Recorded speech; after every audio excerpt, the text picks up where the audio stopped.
This is Chrissy here with another video tutorial for you. This one's a little bit different. This is a tutorial on an edit that Cashmere posted in the Photography for Beginners editing group today, wanting to know what she can do to make this blanket look a little bit nicer in the image.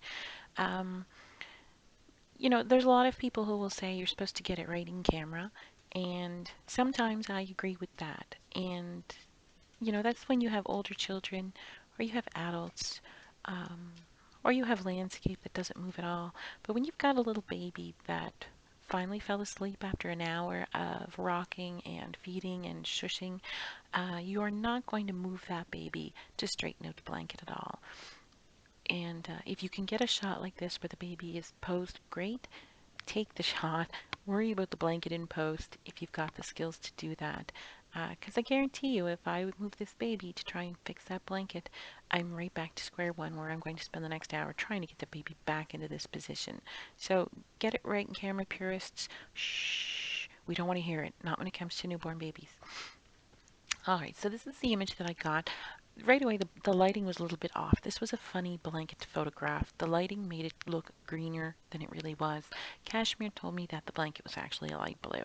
So that was one thing that I needed to address in here. So what I'm going to do for this image is I'm going to lower the highlights down a little bit and the whites as well.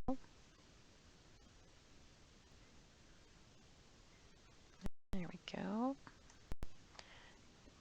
Raise the shadows up a little bit. I do apologize. My computer is mad that I am doing this at 2:30 in the morning and is doing some serious lag time on me. I also currently have two sessions of Lightroom open because I wanted to have, um, my workflow for this image was to do minor adjustments in Lightroom. Then I was going to do the clone work in Photoshop, and then usually I would pop it right back into Lightroom, but because my computer is lagging a little bit, I actually just opened up a second Lightroom session to do that, which really did nothing but make it lag even worse. So, adjust the colors on this, if my computer will let me. Hang in there a few more minutes, computer. To get rid of the green look on the blanket there, I just went into the aquas, which is sort of your bluish green tones, and I pushed them down into the blue. And then I went down to the saturation for the aqua, and I increased the saturation there, until I had something that was more blue than it was green. Now, for this image, I also did my usual for babies of taking the yellows and turning them into orange just a little bit. And because this baby has a lot of red in his skin, I went down to the saturation of the reds and just took them just a little bit, so the baby wasn't quite so red. And then I also went to luminance and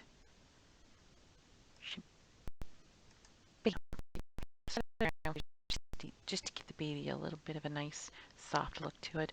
And this is more or less the image that I took over into Photoshop. Because my time was limited, I did a lot of my editing ahead of time. So as you can see, the edit is slightly different. That's just because my computer wasn't being a pain earlier and I was able to adjust the shadows and the exposure. So this was my image.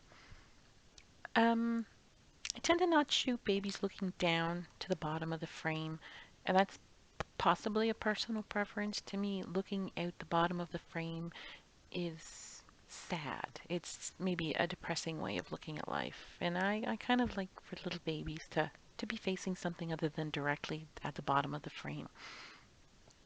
So I decided to change the crop on this, and the easiest way for me to do that was to just hit Control J on my keyboard, and what that does is it takes your layer and duplicates it. So I ended up with another layer that looked exactly like this. I hit Control T so that I could turn that layer around, and I turned and resized it. And a little tip, when you are resizing layers like this, you don't want to stretch or squish your subject at all. So when you're resizing, if you hold the shift button down the entire time, it will actually make it so that your baby has the exact same proportions no matter how big or small you make it. So that allowed me to get the baby in a little more positive angle here as opposed to straight down. But it left me with the problem of not having a lot of blanket here around the baby to clone into all of the empty area of canvas there. So what I did for that was I grabbed my lasso tool and came over here to where I had this nice big area of blanket. And I just stole that corner. Control C will copy your selection and Control V will paste it. And I know you can't see that over top of it because it's identical to what I just lassoed. But if I can Control T, and here I'm holding the Shift key while I increase the size there. And you can see that selection there that I made. So that's what I did. I basically just selected some good blanket, copy pasted it in there on its own layer. And once I had that in there, and that is this right here, I did the same thing. I copied and pasted it 3 more times and moved it so that I had it in every corner. So now I've got a lot of blanket and I only have to worry about blending in where I transition from my photo in the middle to the corners. And that required a lot of cloning. Lie, it does take practice to be able to clone. I'm not even 100% sure that in my final image I did the best job possible. So basically, nice giant soft clone tool at 100% opacity, and we're just going to work that in there. Create a new layer and make sure that your new layer goes on top of all of your other layers. And with your clone tool, if you have sample all layers selected, you can clone onto a blank layer, the same as if you were cloning onto the main layer. The difference being that it's not actually on my picture at all. It's on its own little layer. And if at the end I decide that I don't want all of this cloning, I can just drag this new layer to the trash can and it's gone. It hasn't actually done anything destructive to the image below. So that's typically how I like to do that when I've got something that's complicated on the go. So basically what I had to do was go all through this picture and just clone up to the line there, always going back to a nice section of blanket, holding Alt, clicking to get my clone tool up. And basically I'm just blending all of the places where I've got a joining of 2 different images. And it does take time, a lot more time than my 10-minute video was going to allow. So I went ahead and did all of that ahead of time. This is what I came up with, and this is what I took back into Lightroom.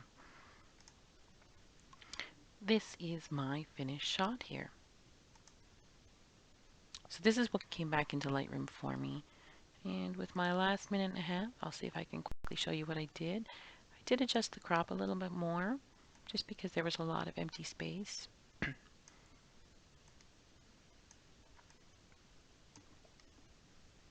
Click done on that.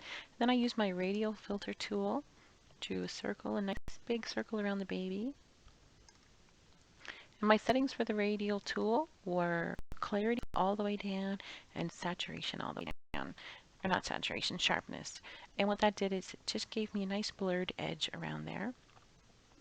And if you wanted to bleed further, you would just hit new and draw another radial circle there. And then click done when you're done. And this is my final image.